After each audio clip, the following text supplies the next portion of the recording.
You guys wanted to see the Range Rover Sport plug-in hybrid, and of course we always like to fulfill your wishes here on Autogefühl, your #1 resource for in-depth car reviews and your #1 community to discuss cars with Thomas. We're going to take you on a detailed tour on exterior, interior and the driving experience, of course partly electrified. Is that a real advantage for this very vehicle? We will find out together in Full HD, full screen and full length. Let's go!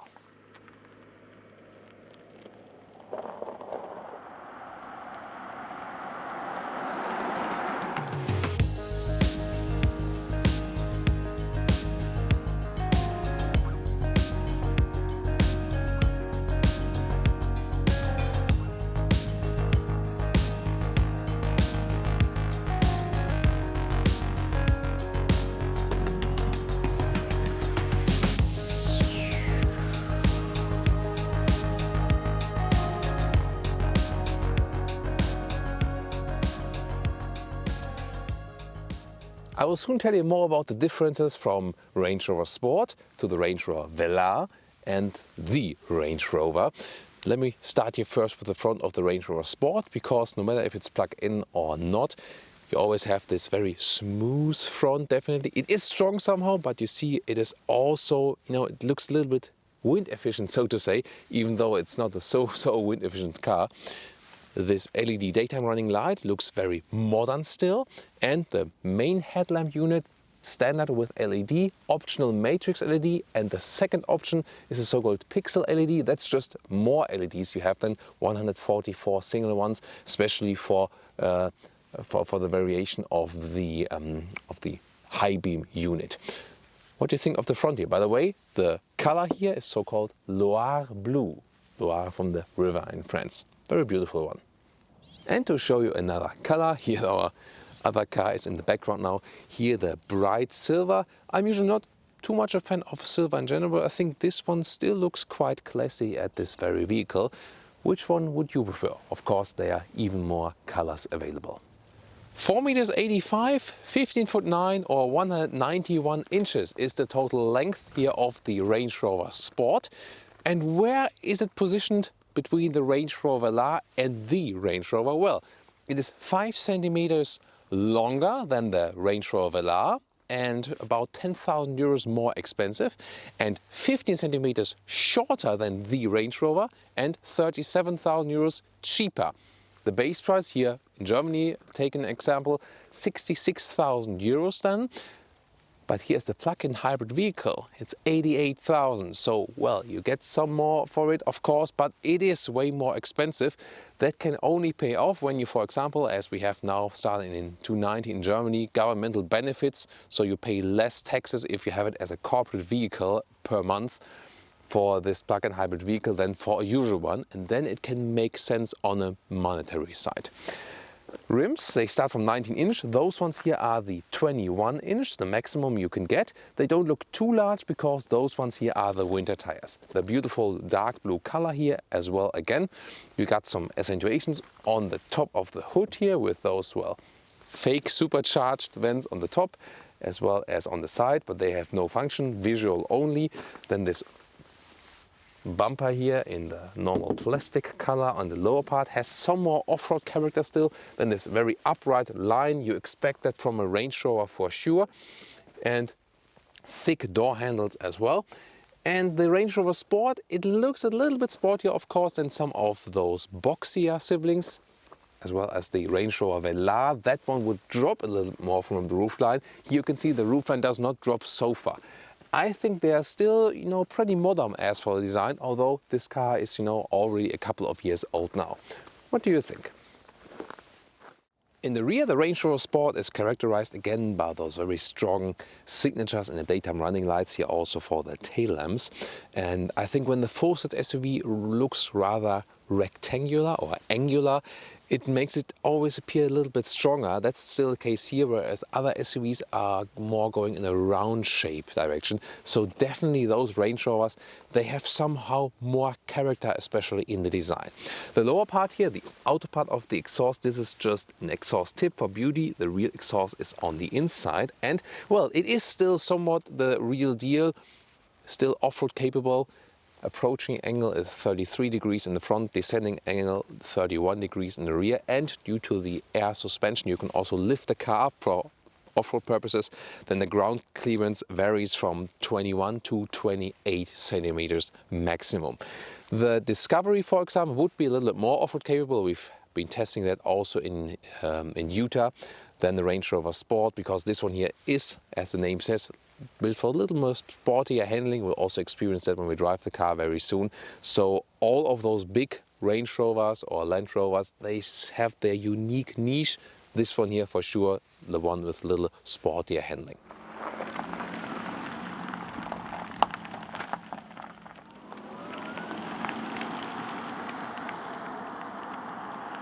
About engines for the Range Rover Sport, on the diesel side there's a 4.4 liter V8 diesel, there's a 3 liter V6 diesel. Then on the petrol side there is the 5 liter V8 petrol. The V6 petrol is no more. Now this Land Rover Ingenium engines, the newer ones, this one here is a 2 liter 4-cylinder petrol engine. And in the plug-in hybrid, there's also a non-plug-in hybrid version for this one, for this engine.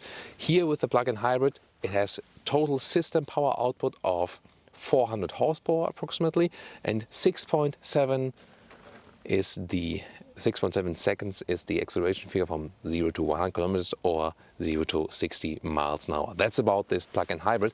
Of course, we'll take a look, as you can see here, the orange part. That's also where something is belonging to the electric part of this car. And as for the electric features, well, this one here has a 13 kilowatt hour battery and supposed official range of 50 kilometers fully electric. But you know, it's rather realistic that it's something between 30 and 40 kilometers pure electric range. And you can charge it with a 7 kilowatt AC charger.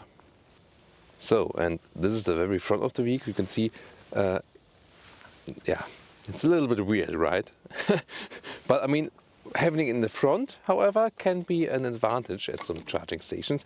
This one here then either with AC charging, 7 kilowatt, or of course with a normal household plug, then you would have like 8 hours loading time, and with the full AC charge it would be about 2 hours, so it doesn't take too long. You don't need to have a wall box for a plug-in hybrid. A normal household plug will also just do fine if you charge overnight or something. I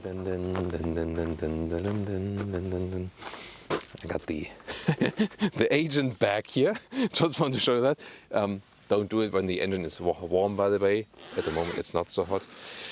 So, this special case here, the offer contains the charging cable. This one here then for the German household plug. So at least you have it all sorted out. I think this one will be enough in most of times. Of course, if you have a wall box, it's a little bit handier then.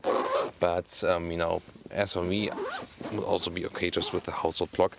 I think the real advantage definitely for the plug-in hybrid is if you can charge it at home or at work, and then, for example, make your commuting to work and, you know, home again, make it fully electric, then it really makes sense. Can save, of course, a lot of fuel, and also then you have no emissions in the city.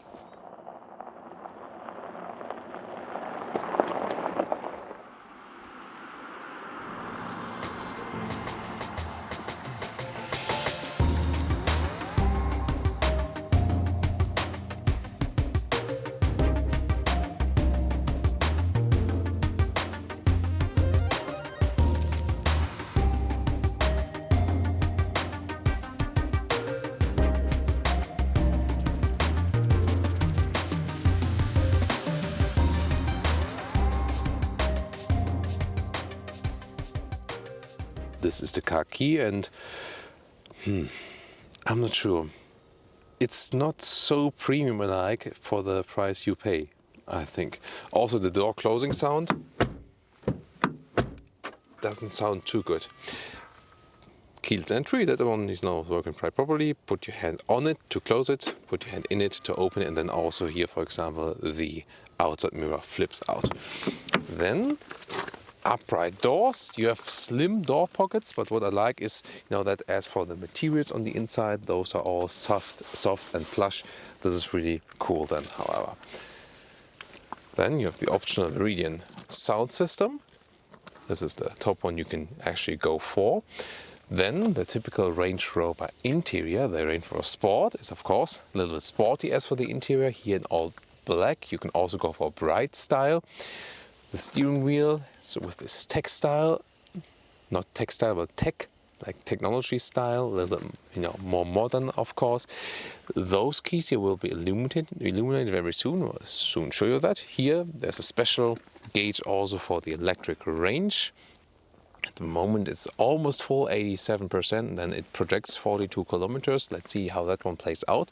The seats, however, see they have this upright full-size SUV style, but they are only animal skin surface. There were some fabric seats in the past for the Range Rover Sport. They are cancelled now. If you want a non-animal skin seating, then you would go for the Range Rover Velar, because they already offer a lot of different materials, also more sustainable ones, and definitely Land Rover and Jaguar are both going in that direction to offer better seating materials for the future. So let's get inside. It's of course an easy entry as we expect from a full-size SUV, and you have this upright so-called command seating position as they call it Land Rover, and I can just confirm that again. It really gives you a good overview. I'm 1.86 m or 6'1", and then it still leaves some headroom. This one here without the panoramic roof today, you can also go for that one. Again, the comfort is really good as for the whole seating position. The steering wheel, there is an today we have manual adjustment. Here we go. But there's also an electric option to go for that one, and then you can really adjust it very well.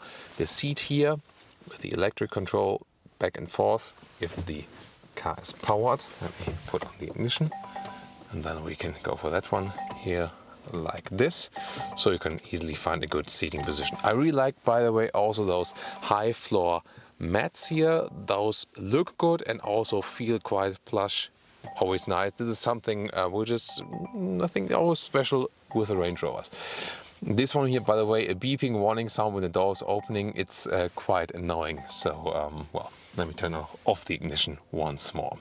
So again, this comfort is one of the main things, and of course the good overview you would go here for a Range Rover.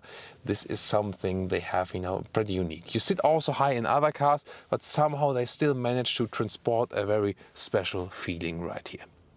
Interior overview, you can see you have this typical angle in the Range Rover Sport. However, the screen leans a little bit towards you then. You have a dual glove box, so a top one and a lower one. 12.3 digital instruments left, and then 10-inch and 10-inch two screens in the middle. This one is rather for the infotainment system. Sumo deals to that. The lower part then, you can adjust the temperature with those turning wheels, but you can see it's a little bit blocking here with the gear shifter.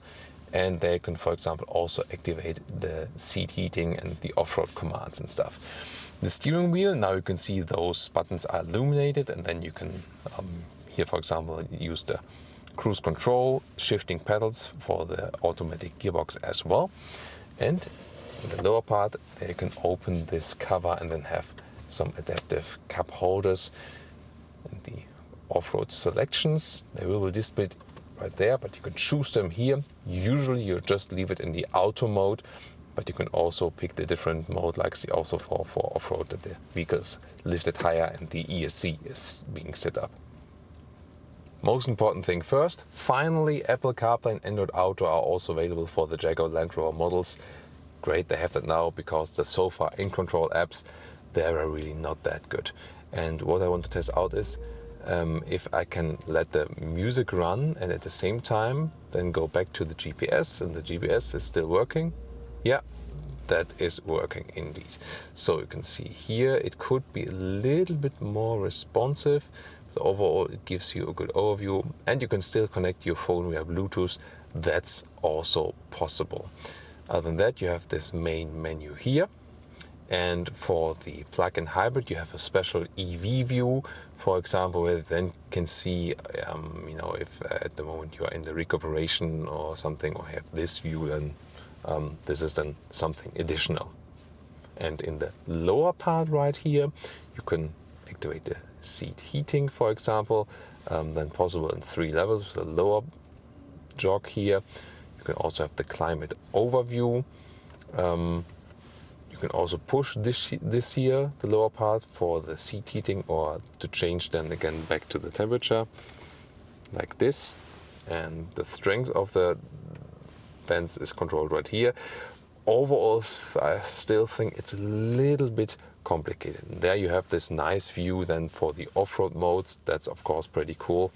If you then switch those around, then you can pick the different off-road programs, because it is still a highly off-road capable vehicle. And you also have a special EV mode button. And this armrest here is also very well attached. There is somewhat a split here, but it's very shallow on the top part. And you can put this one up, and you have 2 USB supplies where you can also have the smartphone mirroring function then. And then there's some more space in the lower part there. And those are the digital instruments. You can have different setups here. So if you want the central one with the map then on the right, or you can have the map on the full display, for example. So you have different setups where you are actually quite flexible. This is the advantage then of a digital cockpit in comparison to analog ones. By the way, nice detail with here between the 2 doors, like a metal plate with the silhouette of the vehicle. Quite beautiful detail. So let's now get in the rear. The rear door doesn't open too wide. What is good that the materials on the inside are also soft here. That's good as for the build quality. The rest, well, some other parts of the build quality in the rear are not that much up to date, like, you know, the backbed of the seat here.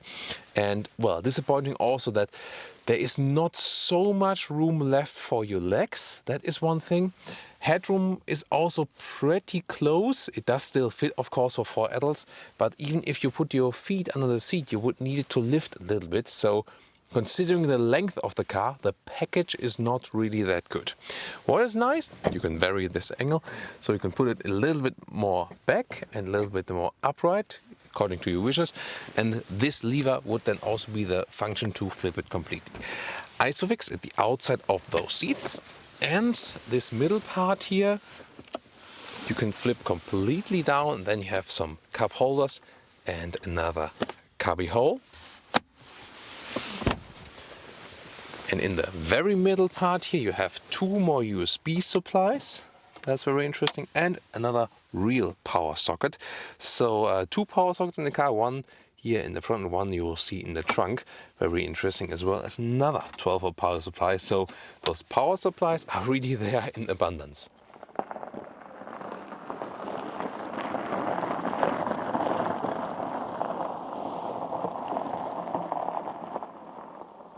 And now to the trunk. There is an electric tailgate available. We have the manual one today. On the one hand, I'm quite happy about it, as it's not the top highest trim, but you can see it's really cold outside, and it seems to be that the hydraulic struts don't work properly here then with those temperatures. So maybe if you are in the cold quite often, then the electric tailgate would be better.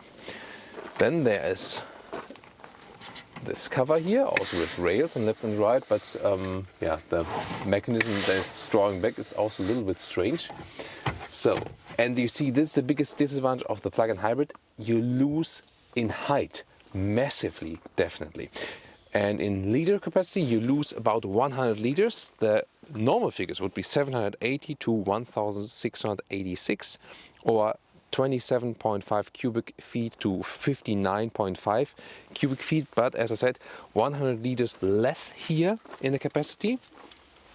And well, in the height, then you only remain with about 40 centimeters, and that's literally nothing, especially for such a big vehicle. In length, however, you're here at just under 1 meters.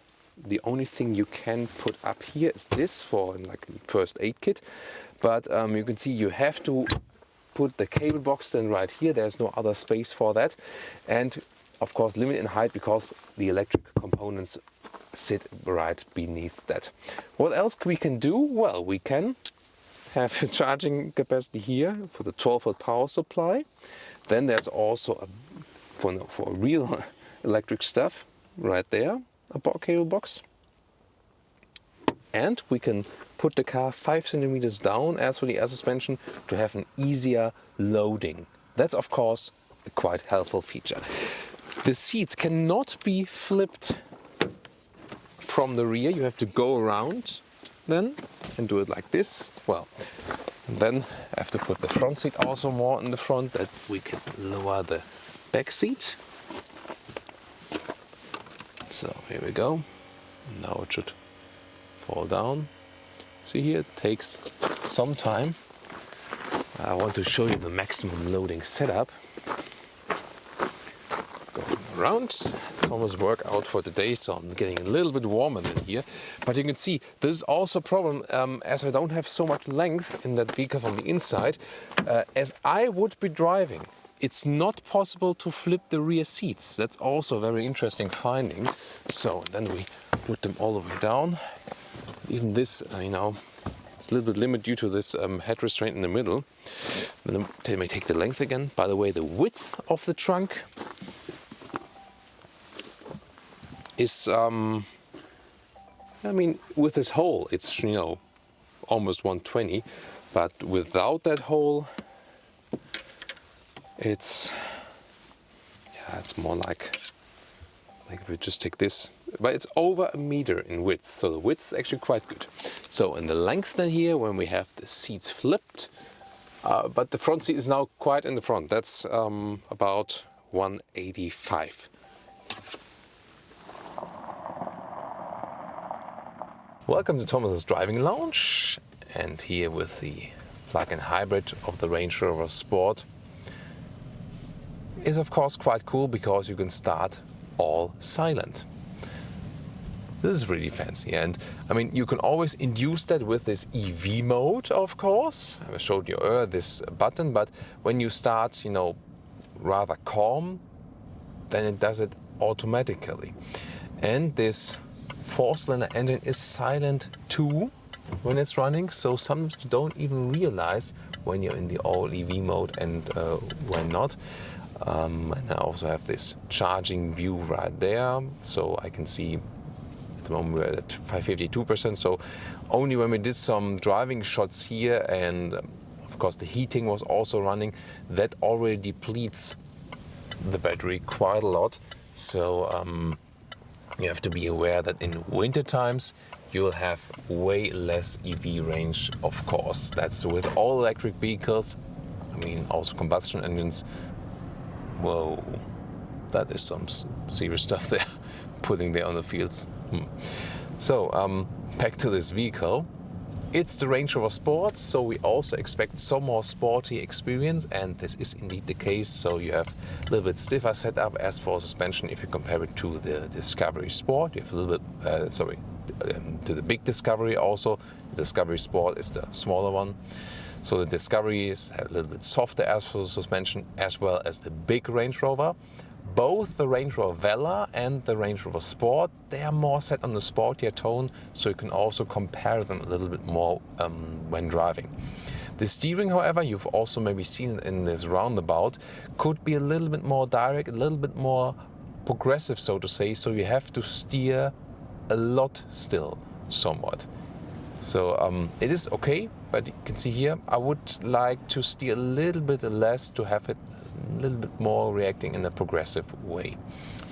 You got this upright seating position, that's of course the coolest feeling, and this is really unique with the Range Rovers or also with the Land Rover Discovery. I always like that, to sit really high above the road, have a good overview. It's good for the off-road driving situations as well. And this is also, it is somehow a unique seating position feeling those cars deliver you for sure. Well, the EV mode is really my favorite, I have to say, because it feels so cool to drive a big full-size SUV in an all-electric way. That's really something very fancy. And usually the mode is set up that the car automatically does it, when the combustion engine is needed and when it's just the EV and so on. So you don't have to care about that, only when you really, sometimes maybe there will be some like zero emissions zone, for example, where you are only allowed to drive electrically, then of course it makes sense to have this EV button that you can induce it yourself. And when you're just standing still sometimes, or then just rolling a little bit, or in a parking lot, or the last few meters to your home, it's always handy then when you have just the electric charge. You can also have this other view here, where you can also see where the power gets where and when. We can also take a look at that. By the way, the car behind us will wonder now, when I put in the reverse gear for the rear view camera right there, this is also quite good, nice resolution for the rear view camera. I wanted to mention that as well, so it gives us a good camera image. And there's still the permanent all-wheel drive for this car. So it's here, they don't have a concept like in other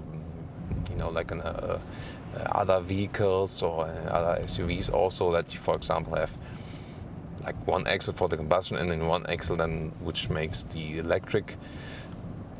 You still have the normal permanent all-wheel drive, and the electric motor is supporting. That's how it works here. So we, for example, go off the throttle, I can see there's recuperation over both axles. At least it shows me, and then I can gain back some energy. And then when it turns blue, I can see that power here. You can see how far I have to steer, so that could be a little bit better. So now as for the acceleration, it has some quite good acceleration, but what, for example, when I accelerate from 40 kilometers to 80. And before that, I'll go to the sport mode, that we have a little bit more acceleration. Let's go.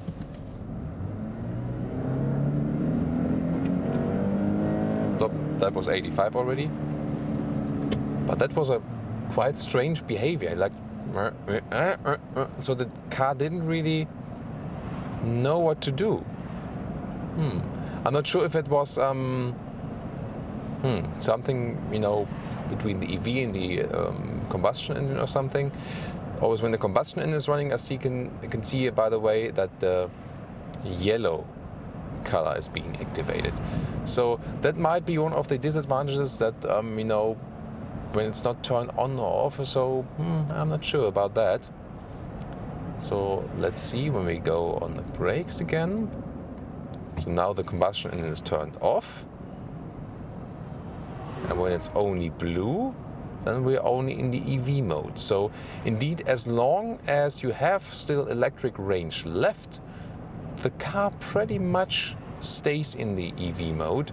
So there are also different concepts on the market. Some rather stay in the hybrid mode and have the just the EV as some support. That's also the case here somehow, but we can really see that the electric range is first being used primarily, and then the combustion engine is getting active. Unless you really need the full boost, then the ICE is always coming alive.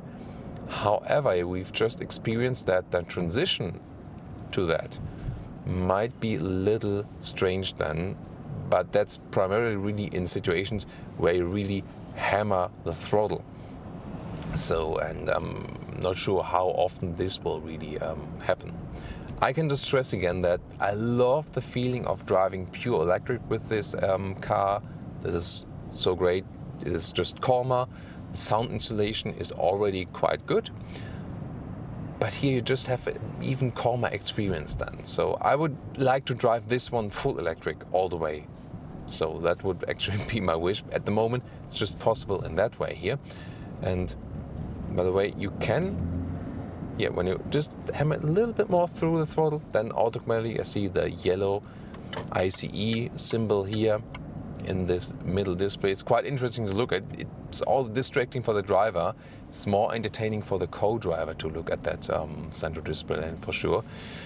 But of course, good for us to know now what is being activated. And when you can charge your car, then it really makes sense. If you cannot charge it, you of course carry around the weight of the additional battery and stuff. Well, you can still have the recuperation. That would be something, especially when you're going downhill, for example.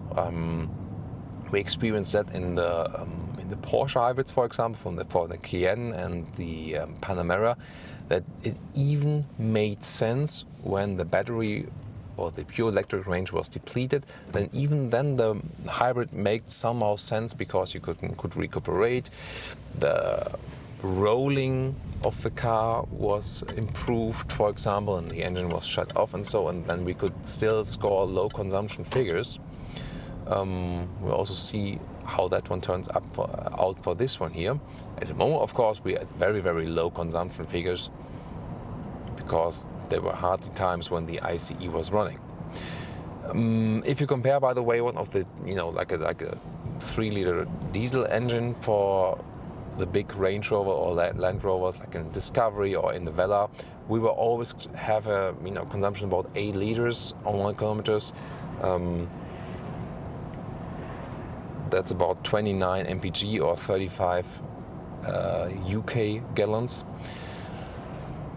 That's also somewhat reasonable still for such a big vehicle. So the question is really, when does it really make sense?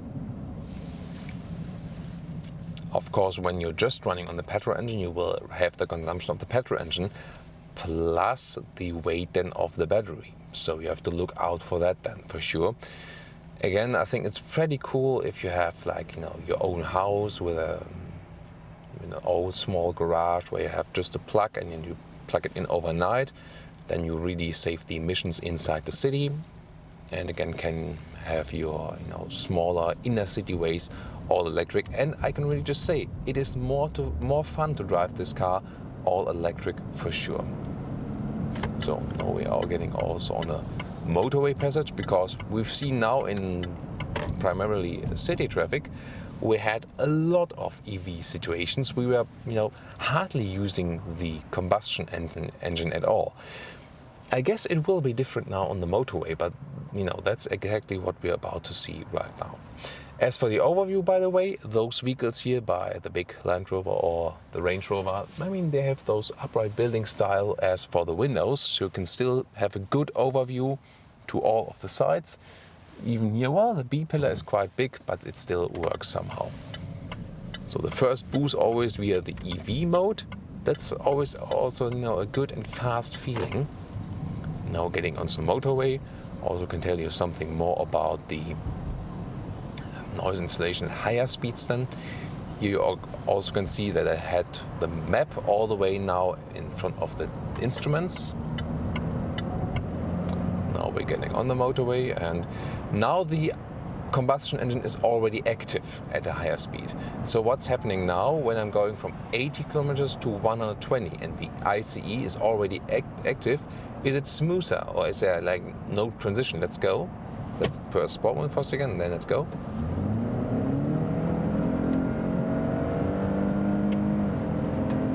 That was it. And indeed, now there was not this strange that it was feeling like 2 acceleration would be happening. So indeed that, whoa,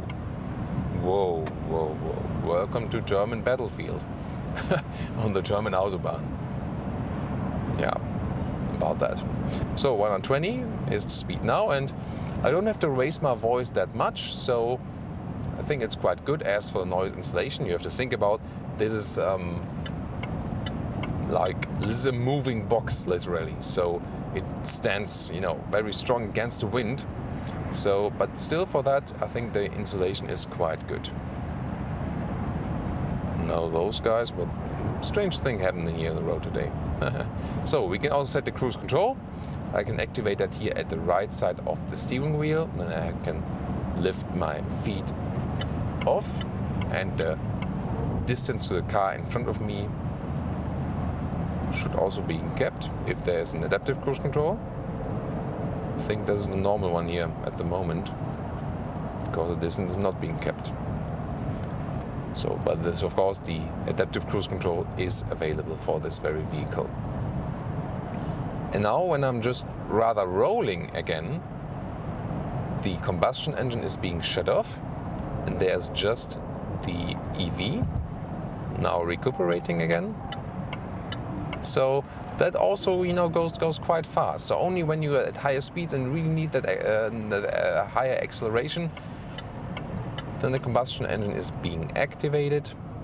Other than that, the rolling, you can profit again from this hybrid drive.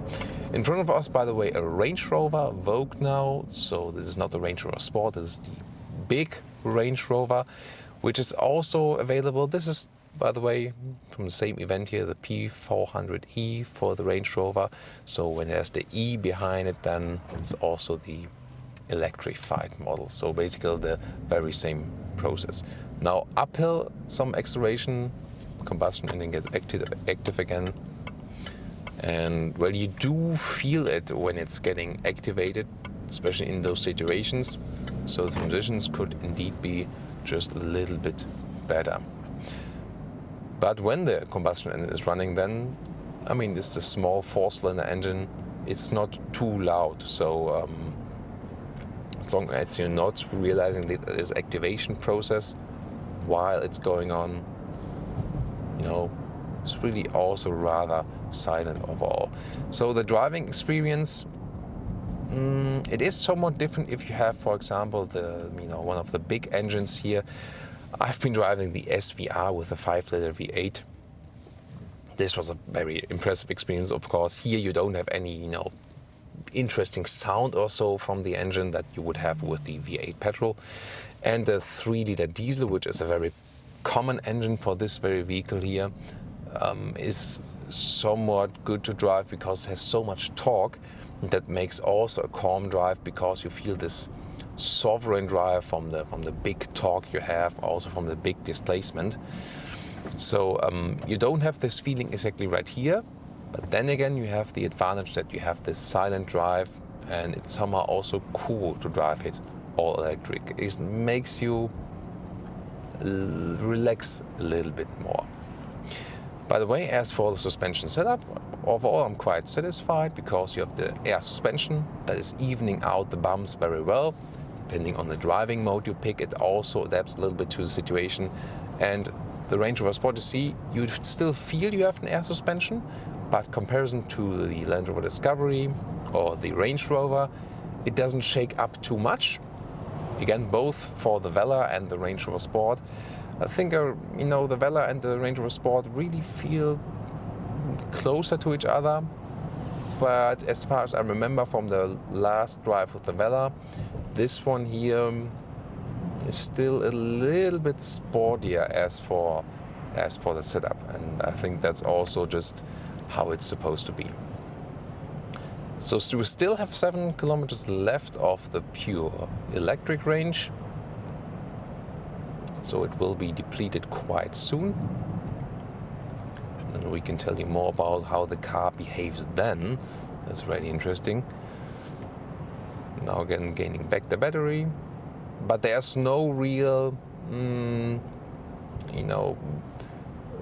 deceleration from a recuperation. So it's not like in a pure electric vehicle where you then can use the one pedal feeling or something. So you're mainly rolling. That's also for the efficiency, just rolling and rolling.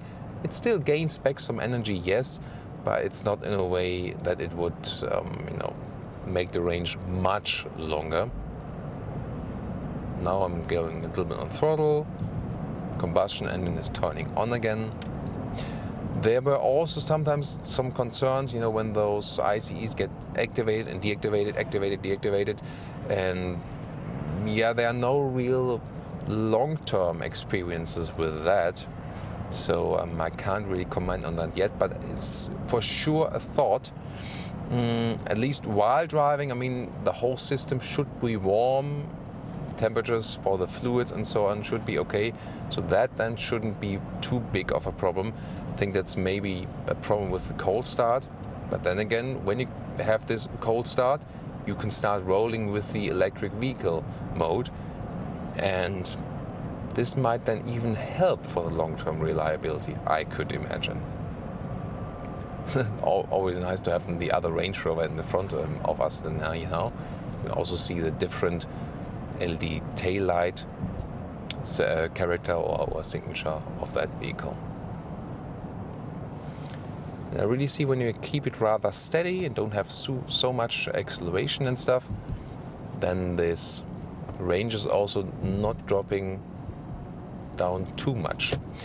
Here for the acceleration I went in the sport mode, by the way. The sport mode always there to boost the RPM, so the car shifts up later, shifts down earlier again. And then you can always go back to the D mode, or also use the shifting pedals here. You can shift down yourself, for example, if you want to initiate an overtaking process and want less shifting lag or something, and you shift back yourself here, and then you also have a more exclusive acceleration. And you can hear then the RPMs are turned up higher. That's a quite unusual feeling or unusual experience then, because we didn't have that before when you were driving in the electric mode primarily. So here just to test that also, at the moment the ICE is running, then I just want to hit the EV mode, but then the car does it automatically, because here you now also realize in this hybrid that you have so many situations where you let the car roll, and then you can really use that. So they are obviously getting off here now to take some shots or something. We're continuing, and now I want to drive a little bit faster to deplete this battery on purpose, basically. You can see that this car also is limited in physics, of course. So yes, it's a Range Rover Sport, but you do feel the weight of 2.5 tons that is pushing you then in the corners. Still, it is a full-size SUV, which is definitely fun to drive. You can't deny that at all.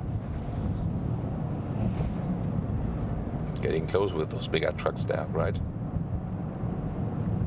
That electric range won't drop, no. But I think that's for sure also a good thing.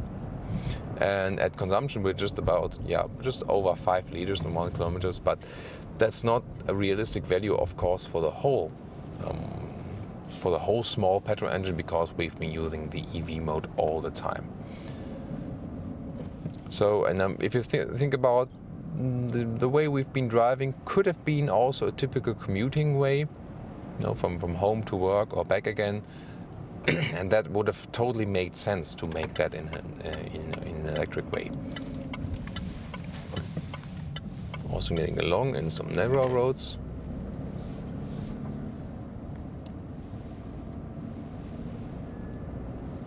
So you can also get along in some smaller streets with this vehicle. Here again, have to turn the wheel quite a lot, but again, as I said, it is fun to go in some corners with that car still. So that might also be a reason then to still go for the Range Rover Sport. However, the Velar is somehow the more modern car for sure. Again, also with the more modern seating choices. You have a more luxurious interior, and it also drives quite agile. So the Velar at the moment seems to be, the better offer, I think, as it's also, almost identical in the size, but indeed, as we told you earlier, the Velar is also cheaper than the Range Rover Sport, so definitely the better price performance value for the Range Rover Velar. If you want to check out that review, we will also link that in the video description and also in the comments, so you should be able to compare those two then. So let's go to the Sport mode. Maybe finally deplete that one, shift the gear back. Usually we don't do that, to induce a higher consumption, but I really want to see what will be happening when this electric range is off. By the way, what I also want to test is when I go into this EV mode at higher speed now. Let's go to the EV mode here now. Obviously the car is overriding it, so at higher speeds. Now again. EV mode active, okay. So let's see, I'll drop down in the speed and then accelerate. And I'm now in the EV mode. Let's see if it turns on the IC anyway if I hammer the throttle. Yes, so there's an override. The Mitsubishi Outlander plug-in hybrid does not have that, so it always stays in the EV mode when you have the EV mode activated. Porsche, however, for example, with their plug-in hybrids, they also follow this concept here, that when you hammer the throttle, the combustion engine is always activated even if you are in the EV mode. Why are they doing that? Well, they want to do that for, let's say, emergency situations when you, so they think, oh, when the customer hits the throttle, you need the full power, maybe for some acceleration maneuver or something. Yeah, you can, understand this philosophy. On the other hand, you could also say when you are in EV mode, you want to stay there also maybe for better accelerations or something. So both for sure have something, and you can also feel some resistance in the throttle. So you really have to hammer it all the way that you get out of this EV mode. So I'm really having a lot of fun with the plug-in hybrid here. And would I pick it for the Range Rover Sport? Well, driving-wise, in the electric fun driving-wise, yes. But then again, the question is, with the lost luggage compartment there, this is really quite shallow, and additional weight, and then also the additional cost. It might make sense then if you have special governmental benefits, as for the taxes, as we just talked about for in Germany or something. But it surely comes also with some drawbacks. So you have to really think about if that's also a fitting setup for you then here.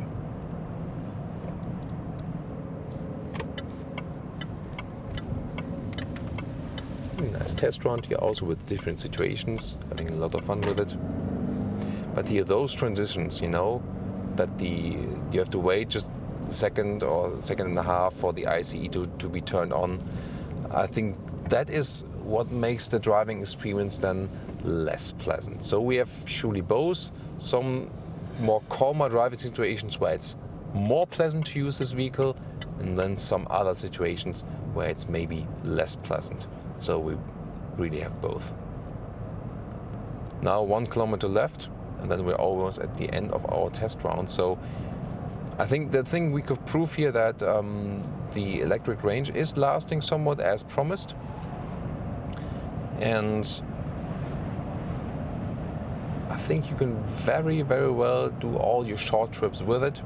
As soon as you're having just the longer trips, of course, then it doesn't make so much sense anymore. Now it's maybe just supporting a little bit. Now we're running on the all the way. So I think now we're heading to a point where we use the ICE more and more and more. And then also the consumption will go up. So we also accelerate a little bit more. Now we overtake this truck there. See, we also have some good acceleration just from the petrol engine. So the 2-liter 4-cylinder still has sufficient power even if you don't have the electric support.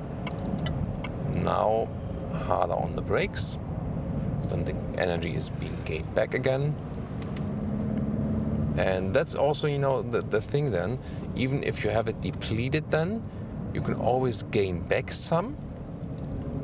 And then you can drive maybe, a couple of meters really again with the electric range. Of course, the efficiency of the whole system will be somewhat limited then. It will always be better if you can do the next recharging. But here again, when you're just in this combustion engine mode, that's again then without the big transitions from, turning them off and on again. And so this 2-liter 4-cylinder is also an engine you can go solely with the Range Rover Sport with. You have it as an entry engine. You keep rather low in the price then, so that's perfectly fine. And as long as you keep it at low RPMs, you can also drive it more fuel saving than with the other engines. It would just go up in the consumption when you, for example, hammering it with a lot of RPMs and stuff. So let me just also change this.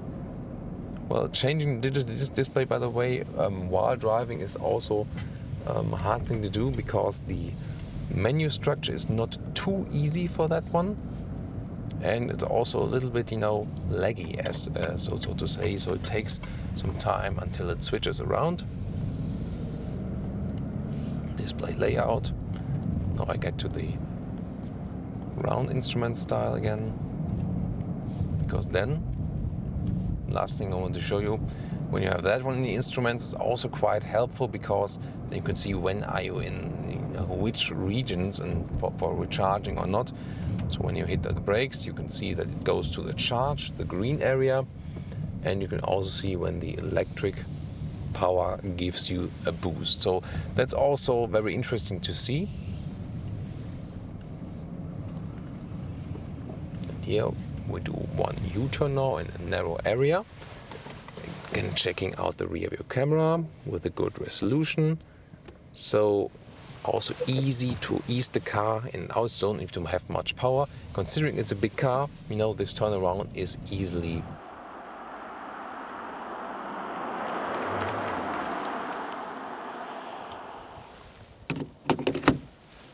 So now we plugged it in again after depleting it completely, and as you can see, when you use the normal household plug, it takes between 8 and 9 hours just at the normal household plug. That sounds long, but when you just plug it in overnight, that's totally fine with the normal household plug then.